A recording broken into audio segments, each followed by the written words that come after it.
Non-bailable po ito. Non-bailable. At ang parusa po nitong lahat ng counts na ito ay life imprisonment. Life imprisonment.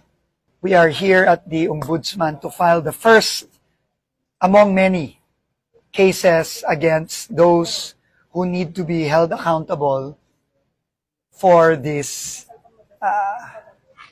unprecedented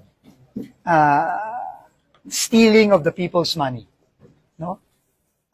Una po itong kaso na ihahain natin ng gobyerno laban sa mga taong involved dito sa pagnanakaw ng pera ng tao.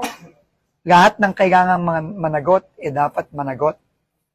At sabi din niya, enough talk, enough process, umaksyon na tayo. 20 DPWH personnel and officials ang finalya natin. I will read all their names.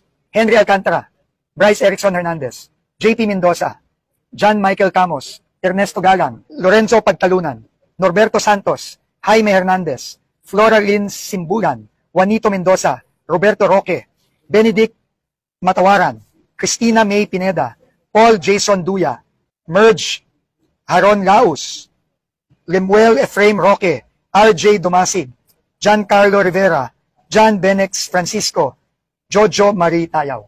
So lahat ito, mostly sa district ng Bulacan, pero meron ding mga involved hanggang cashier. Kasi yung mga nagpalabas ng mga cheque, ng mga pambayad, dito sa mga contractor, lalo na yung mga ghost projects, ay kasama dito.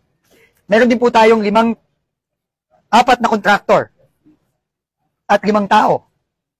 St. Timothy Construction Corporation, Miss Maria Roma Angeline Rimando, at ang admitted by herself mismo as beneficial owner, Cesara Rowena Discaya.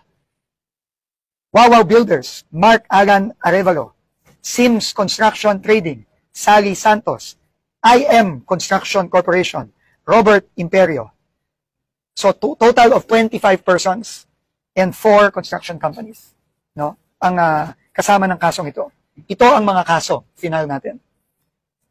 Anti-Graft and Corrupt Practices Act, malversation through falsification of public documents, and the violation of the Government Procurement Act. Ang malversation po through falsification at ang Anti-Graft Corrupt Practices Act because they have breached the threshold of more than 8.8 million. Non-bailable po ito. Non-bailable. At ang parusa po nitong lahat ng counts na ito ay life imprisonment.